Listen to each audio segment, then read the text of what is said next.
Panel, please come up.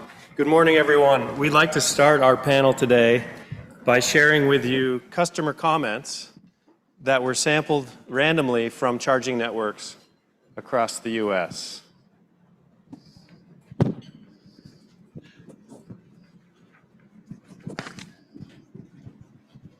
Hello. Can you guys hear me well? Perfect.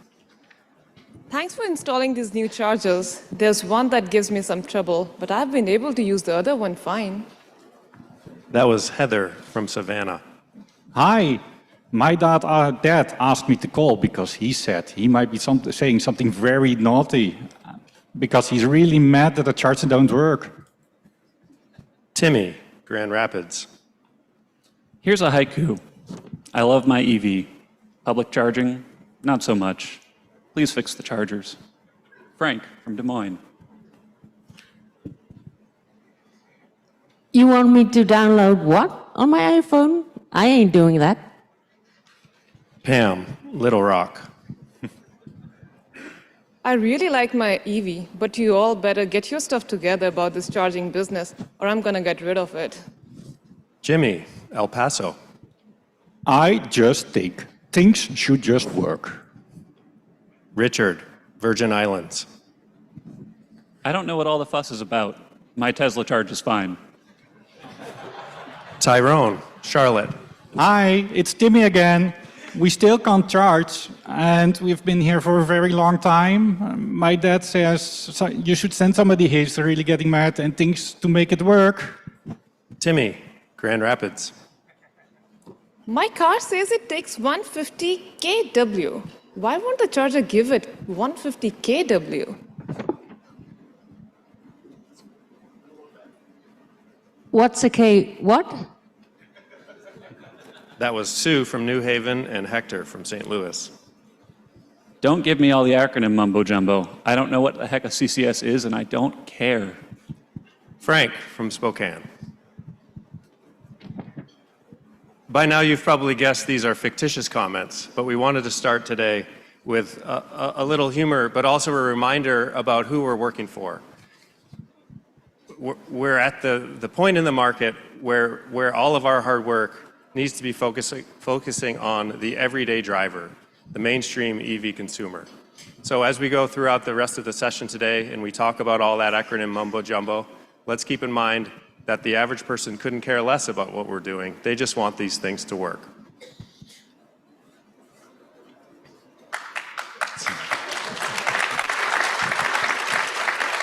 So now quickly to introduce our panel. We have Lars Peter Bech from ABB, Jasmeen Bal from Lucid, Bryce Wynter from EVgo, and Lonneke Driessen from OCA, or Open Charge Alliance. So we're pleased to have a panel that represents the charging manufacturer perspective, automaker, charging station operator, and the standards community.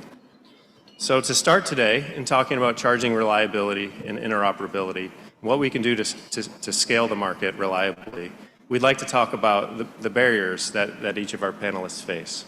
So Bryce, can you start by sharing the top 3 barriers to reliability that you see? Happy to. So I want to start talking about sort of the requisite variety this industry has. So for the people that do have electric vehicles and use public chargers, just think about for a second, when you walk up to a charger, do you plug in your car first, or do you pay at the charger first, or use an app and then plug in your car once you're done? The answer, of course, is yes. You can do both, and we support both. But if you talk about that with respect to fueling a gas car, it's insanity. You pay first every time.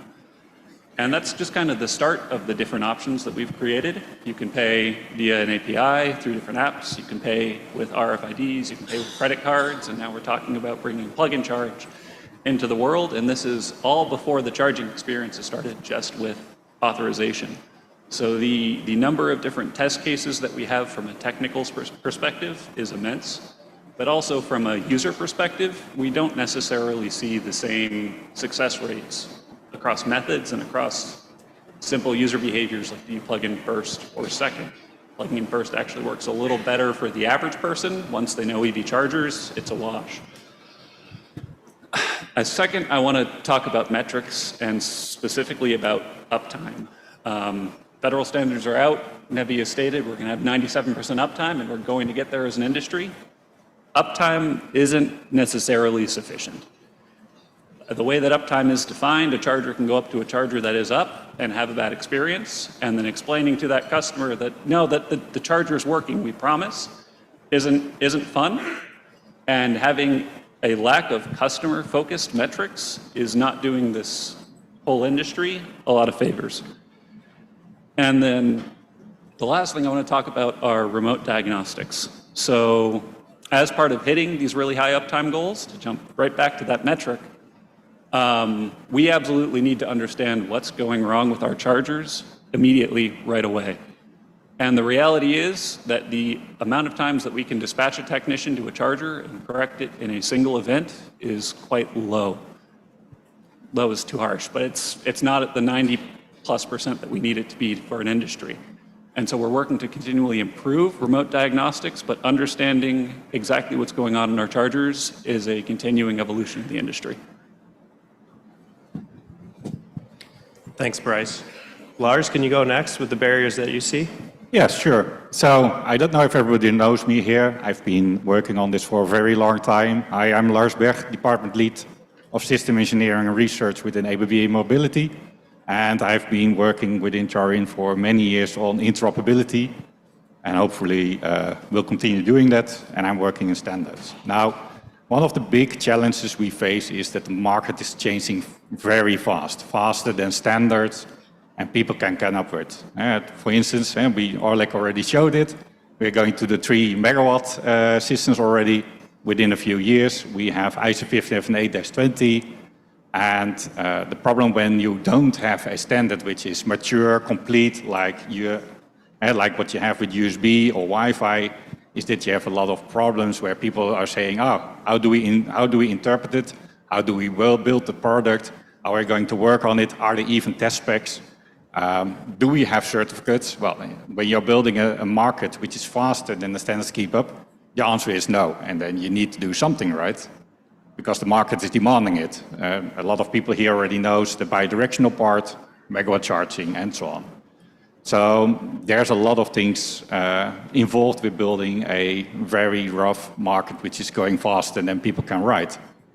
So that's a very big challenge for charging manufacturers, but also for car manufacturers. How do you collaborate? How do you work on it? And that's why we also have these testivals here. Well, the second one is deviations. In a lot of cases, even when you have a standard, people tend to deviate from it. Either they are looking for the boundaries and say, well, the standard's written like this, so I can interpret it like that, and then it's allowed, so I will go do that. And then the charger manufacturer has a different idea on how that should be done. The vehicle manufacturer has a different idea how it's being interpreted. And in the end result is you plug in and it don't work because everybody has a different idea. And that's a very big problem, right? That's a challenge you have. Also, because of the immaturity of certain standards, there are a lot of white spots and there are even some cases, conflicts within that you even follow the standard and it just does not work. And how do you solve it, right? That's a very big problem we have been facing for the last 10 years. And I'm very sure many of the people in this group who has experience with chargers or vehicles, they know about this. Then let's go to the third one, and that's the localization of standards and globalization of standards. You have the IEC standards, you have the ISO standards. We all know here in America, SCE we have there, we have UL standards, and so on and so on. And it's literally what some people say for fun. Standards are great, everybody should have their own. And that's giving a problem, right? When you're building a car, for instance, or when you're building a charger and you want to sell it here in the States, or you want to sell it in Europe, or you want to make a global product, you need to look at every different standard, every different protocols. We have CCS, we have CDEMO, and so on, and they all need to come out of the same hardware of the charger, the same product, and it needs to work flawlessly. Now, how do you do that, right? That's a big question we see. And then if you also have the local standard saying, yeah, but here we do it a little bit different than what we do in the other country. That's definitely something you need to face and also look at, especially when you have cars going from one continent to the other continent, because people try to build a car which is being able to be sold on every different country. To resolve this, how do you solve then these local versus global standardization problems? And also, how do you solve the conflicts they have between each other? There's a lot of conflicts you see. We are reading ISO versus IEC or SAE. Some things they write down, one say you have to do it like this, the other standard says you have to do it like that. And then it's like, I don't know how to solve this problem. Is it even possible? That's it. Thanks, Lars. Jasmeen, what barriers to reliability do you see? Well, yeah, sure. So in terms of the barriers, what we see, I'll start with the approach from as an OEM perspective. Let's say I have a car and I'm going to a charger, right? So what are the first problem which we see is either it charges fine, and if it does not, we'll see either those are charger says I'm unavailable. If we start charging, we'll see that it's a derated. So what does that mean is that if it's a 350 kilowatt charger, we'll end up seeing either it's giving you 100 kilowatt or something less than that. Or some of the times it will be card readers are not working. So like going to a charging station, this is the first thing as an issue which we see. Second thing is, if your charging goes fine, well and good, we all are happy. And if it does not, then we see that, okay, there are different fault codes which come up on the EVSE screens, right? And those fault codes, I think right now in the industry, does not lead us to any particular conclusion that what that failure is about. Is that a pre-charge thing? Is that EVSE did come across, or emergency stops, or what that is about? So that is the second thing. Third thing I would lay out is, when those diagnostic codes does not lead us to anything, right? We get up to some analysis perspective. That analysis starts from EVA side or from the EVSE side as well, and which lead to some of the conclusion that from the 15.11.8 or from the standard perspective, the things which are implemented are a little bit at the loose ends. And those are like some things create an ambiguity between the EVSE and the EV manufacturers as well. Some of the parameters which are optional, those fields, if you're charging with, let's say, any ABC charger, you will not come across any problem. But might be the other manufacturers have implemented in a way that we might come across an issue. So what I'm trying to say here is what we have in the implementation from the 15.11.8 and that standard itself is a little bit at the loose ends, which I think needs to be a little bit more refined so that there is no ambiguity and the implementation is fine from the EV and EVSE perspective. So I would just conclude these three barriers in the three different pillars. So first is about the maintenance, which I'm talking about the derated, charges broken. Second, I would talk about how we say the requirements and the implementation, like how 15.11.8 we can make it more better and get that implemented. And then the third is about diagnostic codes, triaging the issue around that. So these are my three main barriers and the pillars I would talk about. Thanks, John. Very good, thank you. And Lonneke, can you share your perspective? Sure. So I represent the Open Charge Alliance, which is the industry association managing OCPP, protocol information exchange between a charging and a network, and it's just one piece of the chain. So I think that one of the first topics that is important when regarding reliability is the fact that indeed, as Lars mentioned, there are a lot of different other parts of the chain that need to function and also are constantly changing. So the fact that the industry is still developing and that it's accompanied by developing standards, I think it is an issue, but it's just a fact of the situation. But it is a challenge when you want to come to a stable system with stable software. Of course, all these changes and all these updates every year, every 2 years doesn't really help. So indeed, the developing nature of standards is one topic to address when it comes to reliability. Of course, the solution for that is testing. There are a lot of testing opportunities. There are test tools available. There are certification programs available. So testing does help. However, there, of course, needs to be sort of a discipline that you do all the tests yourselves, that you join test events, and that you apply for certification. So that would be my second aspect, a discipline in the industry to actually test. And lastly, of course, not everything, but the part that we focus on is IT, software.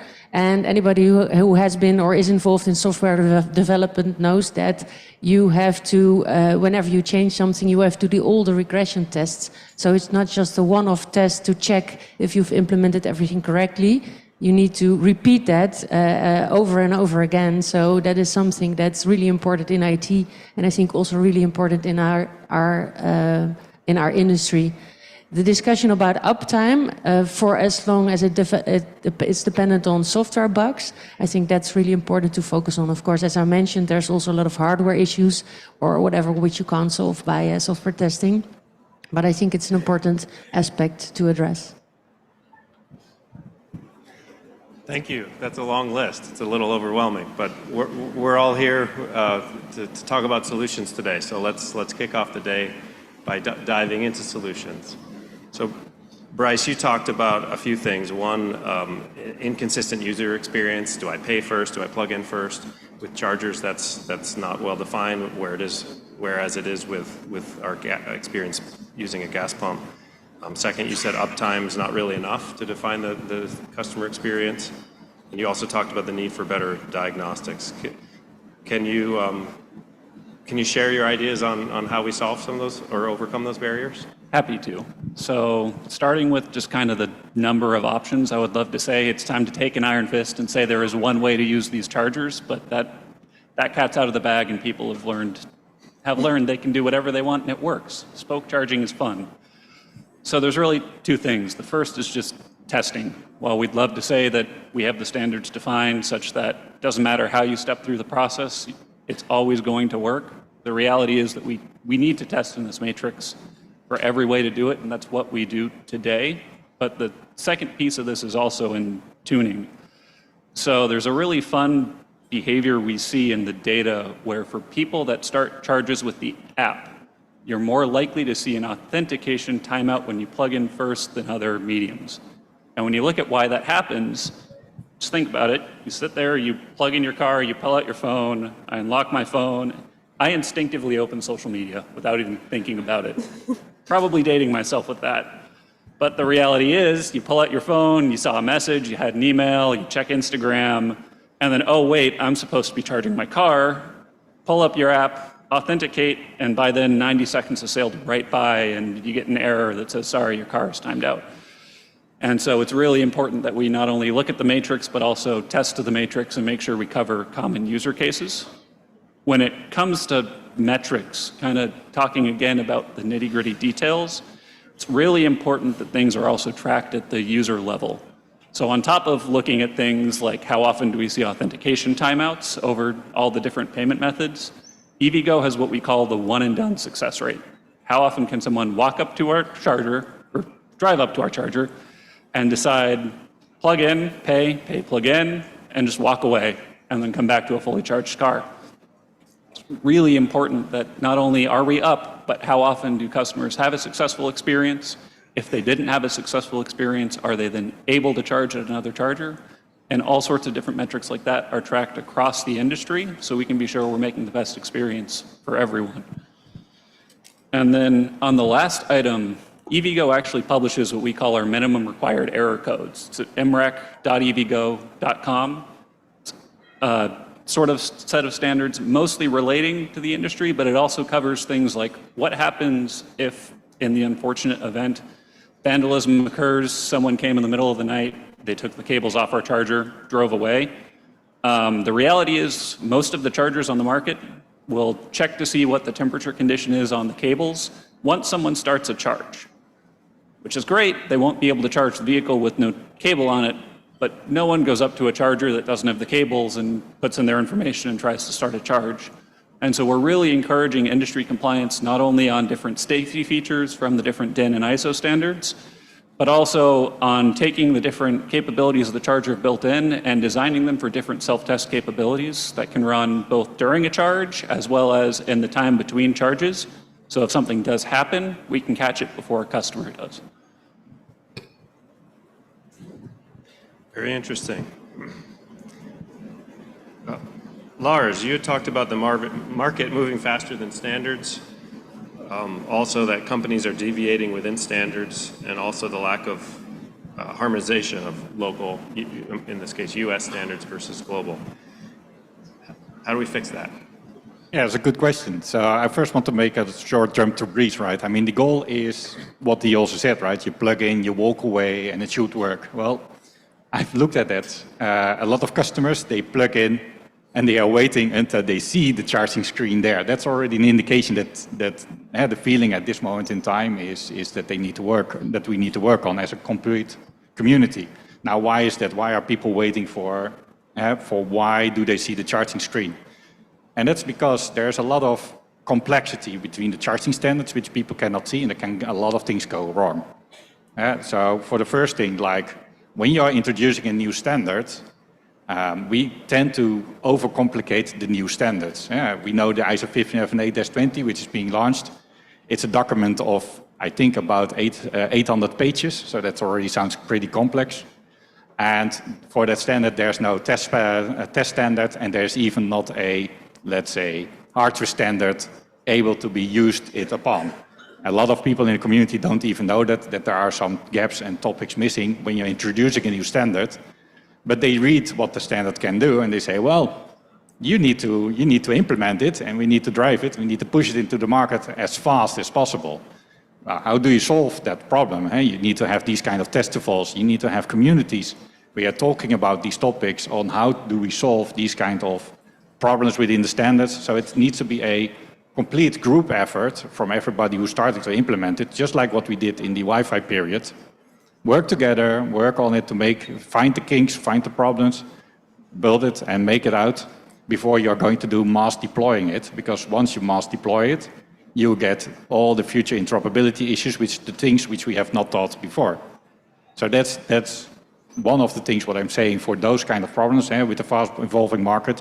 Yes, you need to do it, but you need to do your homework at the beginning very well and make sure that you come up with the test standards and with the certifications as soon as possible before you do the mass big deployments into the field. And be very aware of that. So the second one is that we have the deviations. Well, a lot of deviations are coming at this moment in time because we don't have certificates. There's a lot of people demanding you need to be ISO 15008-4 or -5 compliant, which is the test standards, but there's no certificate in the world that you can prove that you're compliant to it.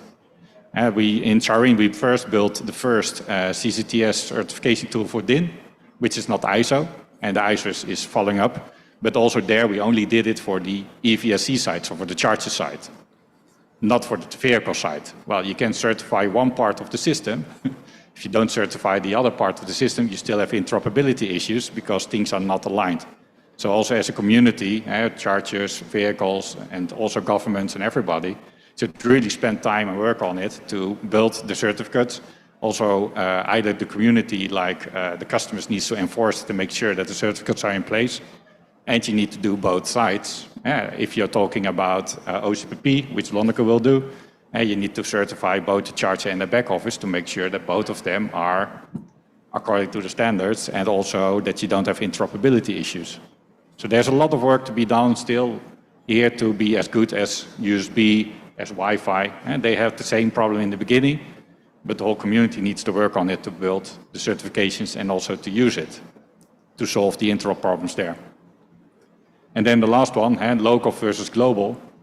As I said, standards are great, everybody should have one. Well, maybe we should make things a little bit less complex, less standards, reuse what the others are doing, not reinvent the wheel all the time. So let's start harmonizing the standards, harmonizing the products, that you can say, well, this is how we do it, and this is the playing field within that, what you can do, and don't go completely out of it. And also really look at what the problems are. And why do you need to have in localization A something different than in B? And is that something you can put in the global standards and solve it there, instead of, I need to read 20 different standards to make one communication standard? Because here in the US, they do it a little bit different than in the rest of the world, and you need to figure out how to do that and how to build a product. Lars, that reminds me of a saying in the American West. It's, you can pry that standard out of my cold, dead hands. How do we overcome this rugged individualism? So what we are already doing, at least what I'm doing, I'm in various standardization groups. A lot of people know me from various standards, luckily, where we are trying to solve these topics by communicating with each other, figuring out what the problem is, why they need to have a local standard. We even shared some of the content from one standard to the other standard to harmonize it, where we say, well, let's not do everybody needs to have their own standard, but let's collaborate. And we need to do that more. We need to have more discussions. Charian is a good platform, but there are other platforms where we can have these discussions, build liaisons between standards, and look on how we can solve. Why do we need to have such a specific local standard? Why is that not something we can do globally? Of course, I can imagine that with grid codes, because a grid is already very static and very fundamental for a charger. That you cannot say, well, let's harmonize all the grids in the world, because that has a major impact. But you can, on a more global level, look on, okay, but how can we do it between cars and chargers, between backends and chargers? What are the requirements you need for all the localizations, even on the grids? And how can we harmonize it as a total? So just more collaborations and more discussions. I know everybody wants to have the standards, and that's fine, but still you can work together on building the right product. Got it, thanks. Jasmeen, you talked about 3 pillars, as you said. So one about maintenance. How do we keep chargers in good repair, keep them from being derated, for example? Number 2, you talked about diagnostics and debugging. And then also, similar to others, you talked about a non-uniform implementation of standards. What solutions do you have for us today? Yeah, thanks, John. But yeah, glad to be here that we all as industry are together here talking about not only just the obstacles and the failures, but about how we can solve those as well, right? So yes, I will start with the pillars, and I'll start with the first pillar, which I mentioned about the requirements and the implementation of the standard what we have. So before I get into that, I'll start with, I have a background, I was part of software development once upon a time. Then I was part of testing validation on the OEM side in the different parts of the vehicle. And I know that how important it is to have the requirements in place. And that requirements, which clearly signifies that what software developer has to do and what a tester will be using that and creating a test plan with that. So using the same theory, I will say that we need to imply that in our EV world as well. What that means is that now the requirements which as an EVSE manufacturer or the EVs understanding in a different way, that probably would create some of a more clarity. And how can we do that is, first of all, making sure that those things, if we can have more trainings around that 15.11.8, there should be some certified body which is looking over it and making sure that requirements are well in place. We have conformance testing. We are certifying the EVSEs and the EVs as well, so that we know that we are adhering to what we have in the requirements. So this is the first thing which we definitely need to do. Second pillar is about the maintenance, which I was talking. All of us are talking about how much we are spending in the infrastructure, right? So we are commissioning all different chargers and spending so much around it. But it is very important to maintain that as well. Now there should be, again, I'll go back to a regulatory body or someone who knows that once the stations are commissioned, we need to maintain those as well. Who is going to be taking ownership of maintaining that? Is that going to be the EVSE manufacturer, or it's going to be the vendor itself? If you have expired certificates, or if you have charger broken off, the card reader is not working, right? There should be someone who is taking a regular check on those things. Third thing was about, I was talking about the diagnostic codes, right? Whenever any issue happens, I have seen in my world that we ramble around. We are being reactive at that time. We see that, okay, is that something to do with the EV? Is it an EV software? Is it an EV hardware? Is it with the EVSE hardware? Is it with the EVSE software? Or it's the backend. So there are so many different players which play a key role in making sure that the customer has a seamless charging experience. Now, when all these players are there, right, so we struggle around who is at the fault at that time. That's what reduces our uptime. How can we make this better is if we have some fault tree codes, right? What that mean is, first of all, implementing the right diagnostic codes, which would tell a person that what that issue is about. Now, I would say that we can have some automation process in place which says that if this is something to do with the EVSE hardware, like what are the different steps that automation can do internally, and then make sure that those tickets, those ticketing system is there automated so that those responsive teams are informed that, okay, this is what the charger is offline, or this is what it come across. We need to make sure the firmware is updated, so that these things will definitely increase our uptime. We do not have to wait for days and weeks to respond to see that who actually is at fault. And this way it will increase our uptime as well. And I guess I'll go back to the same thing, having someone having a regulatory body, making sure that requirements are in place, conformance testing is happening, EVSs and EVs are certified, diagnostic fault tree codes are there, automation is in process so that it does not take days and weeks to resolve it, and hence I believe that we can start from here and we can give customer a good charging experience. Well, that's from my side. Yeah, thanks. Quick question for you. Your comments about diagnostics were mostly focused on the charger side. Do you see that the auto OEMs having a role to play in providing additional insights or information through better diagnostics?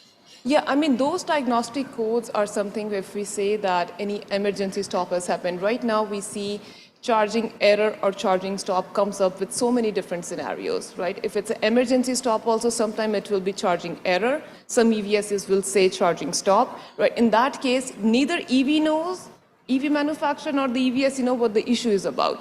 So EV side people are looking into their side. Okay, the customer was not able to charge it, right? There are software engineers, hardware engineers debugging the issue on their side, right? We will say that days, hours they are spending.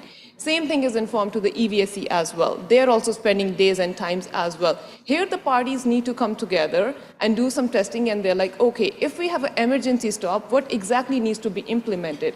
Either this can come from our standard as well, which says that if it's any isolation fault is happening, what exactly needs to be identified. So that should be one-on-one mapping should be there, and this we can come across, of course, with the testing, right? We need to have some negative scenarios where, of course, this sharing testicles and this testing come into a place, and there should be a proper notes should be made which says that if any kind of pre-charge failure, cable check failure happens, this is ABC, the code, which should be implemented and should be identified, should be seen on the screen, so that it's not individually all the parties start getting into that issue, spend the time, and later they find out, oh, that was the firmware issue. Oh, it was not the EV, right?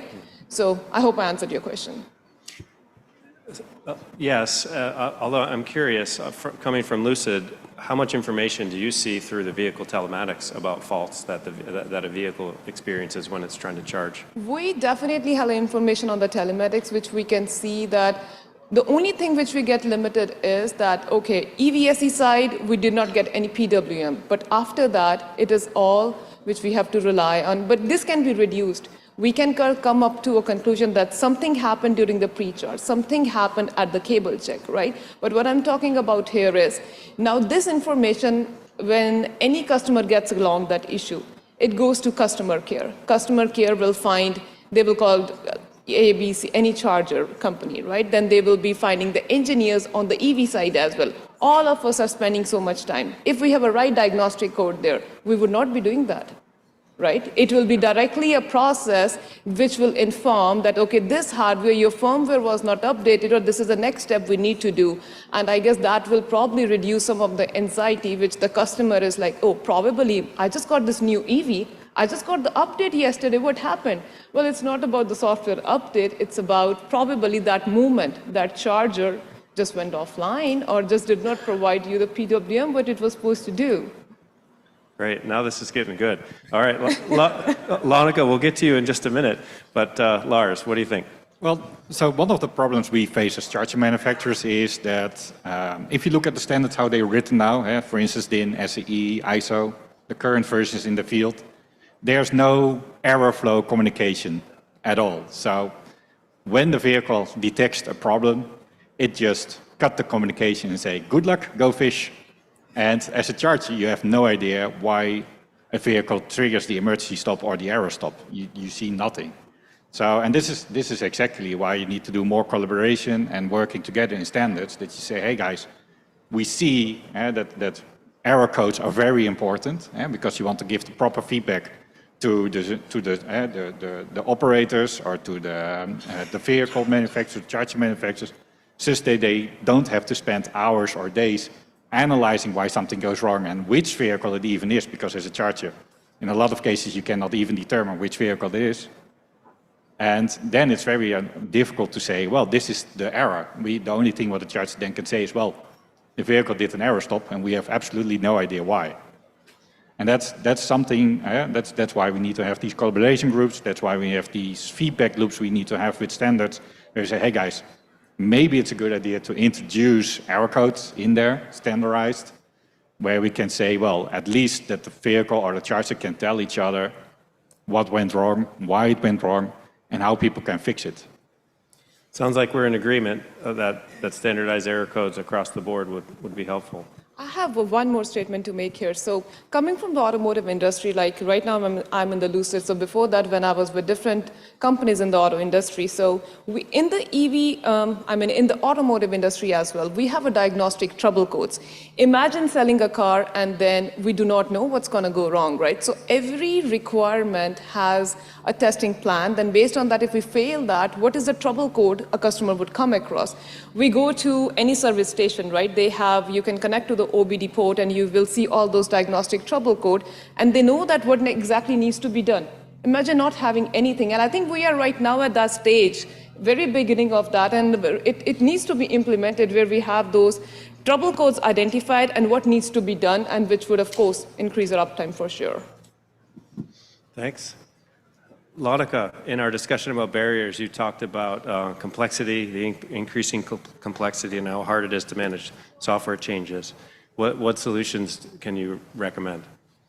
Yeah, so Lars mentioned, so standards are great, everyone should have one. So the good news is there's only one OCPP globally. However, there are two versions. There's the 1.6 and the 2.0.1. And those are not backwards compatible. So if you have a back office working on 2.0.1, it doesn't work with a 1.6 charger and the other way around. And the reason for that is we made a step change when we released 2.0.1, and we needed to make some major improvements to be able to move forward. So the ISO support was one, but also the device management, getting the diagnostics from the charger and even beyond from the vehicle to the back office was really important. And that's why we made the changes in 2.0.1 that we did. However, what we also know, and I'm sure all of you know this as well, the change from 1.6 to 2.0.1 is a big step. Everybody is trained for time, for resources. There's a lot to do. So it's really a burden on many of you to make all these big changes every time. So that's why we have decided that as of the 2.0.1 series, every future version will be backwards compatible.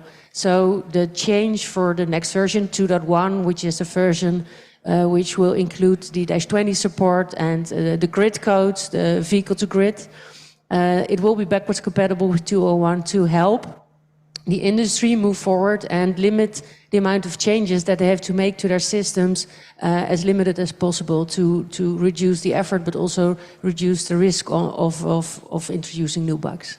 So backward compatibility going forward? Yeah, definitely. So we learned that from CHAdeMO, which is of course not the topic of today, but they are backwards compatible. And we thought, well, if they can do it, we should do it too. So that's a very important pledge. Another thing that we're also trying to do is, I mentioned previously, the testing, to keep the price of testing tools as low as possible, and also the price of certification as low as possible. It will always cost money. But I know many of you that are purchasing certain test equipment, they are eye-wateringly expensive. And that is, of course, not helping. So what we try to do as OCA, we're a non-profit, so we try to keep the prices as low as possible to enable as many of you as possible to get the testing tools, to get the certification at a low price. Eye-wateringly expensive, I like that. Or maybe I don't. But can you comment on the status of the OCA certification tool for 2.0.1? An update? Yes. Yeah, it's out. So you can get it. We're not saying it's totally bug-free. So whenever you use it and you find the results of the tool are not what you expect, and you think, well, I think I'm implementing it correctly. I think the tool is wrong. Please let us know so we can have a look and fix it. It's always a collaborative effort, as with any standard. When you implement a standard, you find unclarities and you find bugs. But it's there, you can use it, and it can really help us make it better. Thanks, Lonneke. So we've got about 15 minutes left. We are interested in taking questions from the audience. I don't see any microphones, but we do have roving microphones that will come to you. So if you have a question, please raise your hand. And then, Christine, do we have a way of finding out what the questions that were submitted online are? Okay. Let's take one question from the app while we're queuing up the first live question. Sure. So, hello. Yeah. So there is a question from Robert Graf. He's asking, why is there no certification that chargers are compliant with standards? I think it's a question for you. No certification for compliance to standards in general? Yes. Okay, so we just heard about one from Lonneke, that the tool is available to certify to 2.0.1. Yeah, so to comment on the OCPP part, there is a certification program for 1.6, and we're opening the certification program for 2.01 next month at EVS 36. So if you're there, you can join the party. So for OCPP, it is available, and there are several sites here in the US where you can apply. Or you can also apply in Europe or in Asia. They're all portable, so if you've certified at one lab, your certificate is valid globally. But that's just the OCPP part, of course. I think Lars knows much more about all the other standards that chargers need to comply to. Yeah, so for so the standards for CCS are pretty complex, and you saw already in the presentation of Oleg that if you want to build a CCS standard, you need to, for instance, SAE 1772, you need to look at ISO, you need to look at DIN, you need to look at IEC 61851-23. So there's a lot of standards involved in there to build a certificate which say, well, this is completely following all the standards and compliant. And up to recently, a lot of the standards like SAE 1772 or IEC 61851-23, they did not have any conformance test written there. So other organizations were looking at them and say, well, this is what needs to be conform to the standards. And that was not written in those early versions of the standards. So within Charin, we put a very big effort to at least write a certification tool for DIN, which is the German version of SAE 1772 and the communication standard, together with IEC 61851-23. Which now Charin has a certification tool which some of the groups are able to meet and to get a certificate. But for instance, ISO 15708 was decided not yet to do. We are working on that to build a new certification process for ISO 578-2, not -20, because -20 does not even have test spec, which means you cannot build a certification tool. So and that's the whole problem with a vast emerging market. And somebody needs to do the work and build the certification specs and build the certification tests in order to be getting a certificate. And that's a very time-consuming process. Lars, did you say that Charin has a certification process for 15118-2? Not yet, we are working on that. Oh, okay. So it was DIN that you said. DIN exists. we have, yeah. We are working on the 15118. It's now being prototyped, where we do the first run and see if there are issues with it or not, and what we need to modify. And there we look at both hardware and both the communication standards. So Rob, it sounds like there are some certification processes and others on the way. We have a question from the audience on this side. Yeah, hi. Name's Ethan. I was wondering what the panel could share. This is kind of zooming out from being down in the weeds to uptime in general. When you think about uptime, I think about standards. Like, how do you enforce uptime and say, hey, the uptime for these chargers is being measured in a certain way? Or is there any standardization around that either in the United States or internationally? So Ethan, in the next session, we'll be talking more about the minimum standards that the federal government recently issued, which includes a definition of uptime. Panelists, do you have any comments on other programs that are out there that are defining uptime?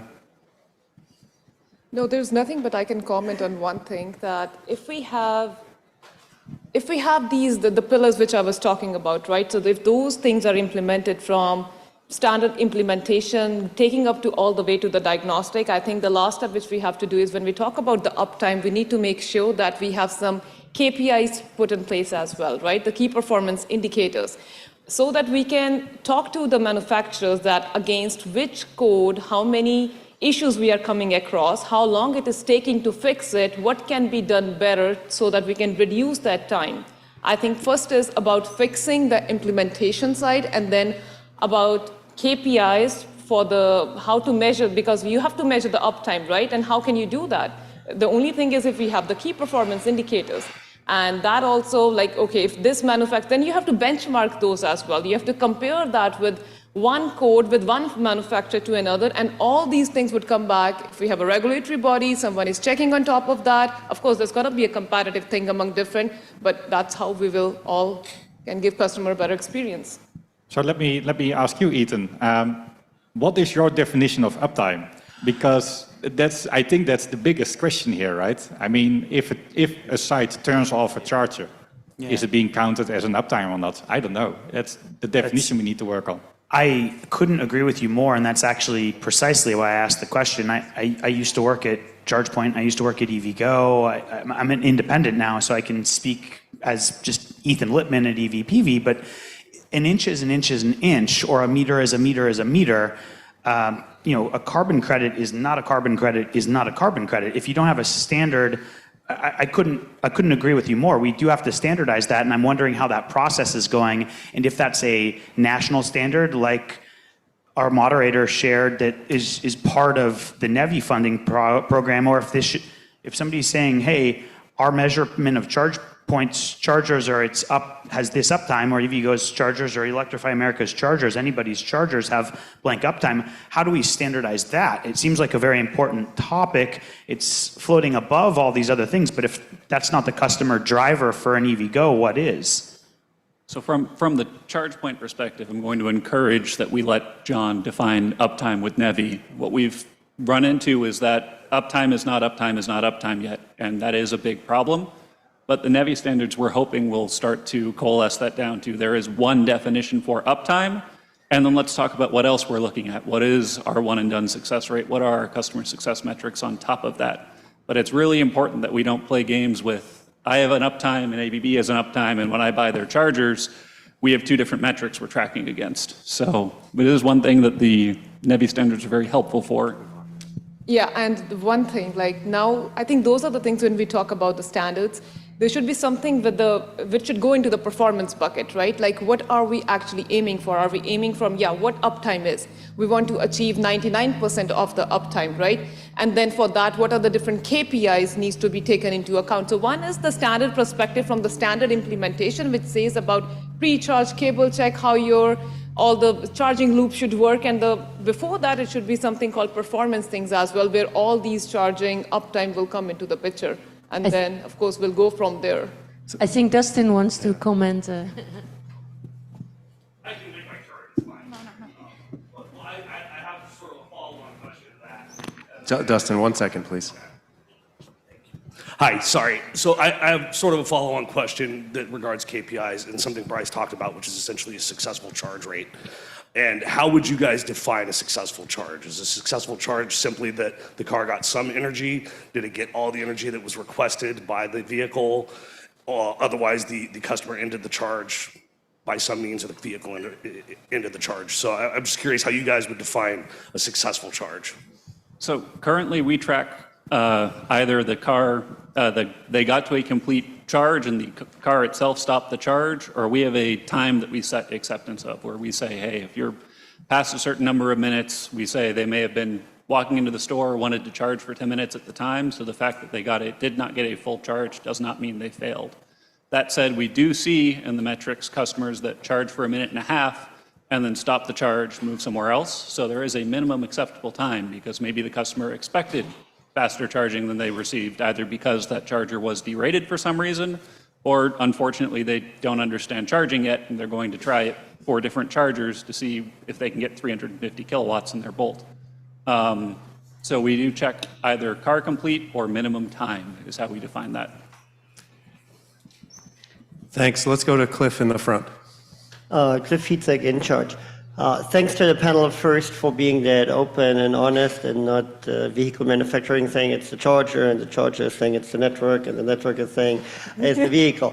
I think it's great that it's in the open and that we're discussing it. I think I have a question to all of you and maybe also John. So how do we improve that? John, you had questions to your panel, but we all know what the issues are. And we all know we need to change something because Join is around for 5, 10 years now. The standards bodies are around, but we still haven't gotten that uptime, that reliability which we want to have. So what's the panel seeing? What do we need to change in order to fix that? There is the question. What do you think? So looking on this, I completely agree with this, right? What do we need to change? So personally, if I look from ABB side and what we do, we are very open on the issues, what we see in the field between charger and car. We communicate them in various groups, like in the standardization groups, we communicate them to within Charin. That's why I'm leading the interoperability group within Charin to say, hey, we see these weird behaviors, how can we solve them? What is the solution? And then we put them back into standards or we put them in the certification tools where they belong and where they should go into. We write requirement guides on so the standard is not ready, but if you follow this guide, then that specific topic is solved. So we are pretty open with it, but we also notice when we are doing this effort, a lot of companies are not open on the issues they see and are not sharing on these problems they see and they just solve it for themselves and they don't share. I personally, and also as ABB, we really think the battle is not being fought on the connector, on the interface, between charger and car or between charger and the backend. The battle should be fought on different ways. So we should definitely be more open on the problems you see between charger and car on the communication standards or on the hardware standards, and share that and improve it, that we can become something compatible or even better than USB or Wi-Fi in reliability way. So I would even say you need to open up more and everybody, car manufacturers, charger manufacturers, backends, everybody needs to be involved here and say, hey, these are the issues we see, how can we fix it and how can we help the whole community to solve this? Thanks, Cliff, and I completely agree. All of us know the issues right now, right? And the next step, I would say, is we need to enforce. We need to enforce these things into the industry right now. And for that, I think we need to create some kind of a RACIC, I would say, like the teams, who is responsible for what, so that they have those boundaries in place that for 15.11.8 implementation and maintaining that standard, who are the core members going to be responsible for, which companies are going to be accountable for if there are any issues which come across, and then we start measuring from there. I think those are the things which, someone, again, a body at the top, defining that this company will be taking care of just 15.11.8. These are the core members taking care of, let's say, the maintenance of those things, and then having a roadmap. And that roadmap is like, okay, let's say by next 2 years, we need to make sure that, yes, we are talking about having the infrastructure, but how to maintain it, who is taking lead on that, right? And then in order to have that maintenance, how can we help them? What can we do to help them is giving them probably a training, saying them, hey, you are the only one in the industry will be taking ownership to lead that effort. Not like we probably would be thinking, hey, I think that company is doing, no, I guess that company is doing. So that ambiguity should not be in the industry. Rules should be defined, and let's get this done together. I think we cannot, one company cannot do it all its own. Right, yeah. Yes. Yeah, it's not too much to add on top of those. We're still an industry that is new, and we are still an industry that needs to collaborate and communicate. This whole industry does not work and will not grow until charging just works. And so these work on getting to common understanding of problems and common definitions will get us a lot of the way there. Just very quickly, because I think there's a lady in the back who wants to ask a question, but the one thing I want to add is I think also time will solve this because what would really help is a lot of competition. So I'm from the Netherlands and we have a lot of charging infrastructure out there. So I can choose whichever network I want to use, and I always choose a company called Fastnet. You don't have it over here, but they're totally reliable and they're great. And I think if you make sure that you have plenty of chargers out there in the US, you'll just have a shakeout, and consumers will choose the networks that have a great reliability and a great customer experience, and the companies that are not up to par will phase out, I think. So just get the chargers out there and let the market and competition do its job. It's a great reminder about the role of the free market, and we also see a role of government, not only in funding, but we'll be talking in the next session about more that the Joint Office of Energy and Transportation has in store to help. So last question in the back. Oh, hi, John. This is Carlene Cullen with Cool the Earth. We represent drivers. And one of my questions that's maybe pretty simple is, so Tesla's opened up and is using CCS in Europe. And I'm wondering, from anecdotally, what we hear is that it's a pretty boring experience, that you have to use their app, you plug in, and it charges. And the only issue's really been the cable length. So I'm just wondering if you all are familiar with how Tesla's working with CCS with other vehicles like Lucid and Rivian and all the other vehicles out there. Can anyone comment on Tesla's success? No comment here. Yeah. Well, I can say, so I'm not Tesla, but I've worked quite often with Tesla on interop topics, where we had chats together where they was explaining, hey, we are seeing these issues. So even Tesla is also opening up on talking on these topics and also collaborating on how to solve it. But everybody at this moment, and that's the whole problem, everybody is doing it on its own. Some companies are contributing it with standards, with HRIN, and having the discussions. But also a lot are trying to solve it on their own. So everybody is struggling on, let's say, the more public infrastructure. And it's not so weird, because if you are a charging manufacturer, I'm just talking now for ABB, there are just cars on the market which are violating standards. And then the question is, what do you do? Are you going to support the car, or are you not? If you follow the certificate, and some of the certification tools say, this is how it needs to be, and you cannot do it like this, then if I support those cars, that specific car, then I'm not compliant to the certificate. And these questions we need to also ask, right? How far do we enforce? How open are you? Is it better to say, well, as a receiving side, you allow more than what the standards say, but as an outgoing side, you are very strict? And then you always have the best case. These are the questions we need to talk. And it's not only Tesla, it's everybody is having these discussions. And that's especially why we need to have, in my opinion, certifications. Then you can say, well, you passed the certificate, so at least you know that you have the basics under control. Thanks, Lars. And of course, we're all here because we agree about the value of working together. Let's end where we started. And remember that all of our work today and beyond is on behalf of the customer to grow the EV market in the US and worldwide. Thanks to our panelists and to your attention. Thank you. Thank you.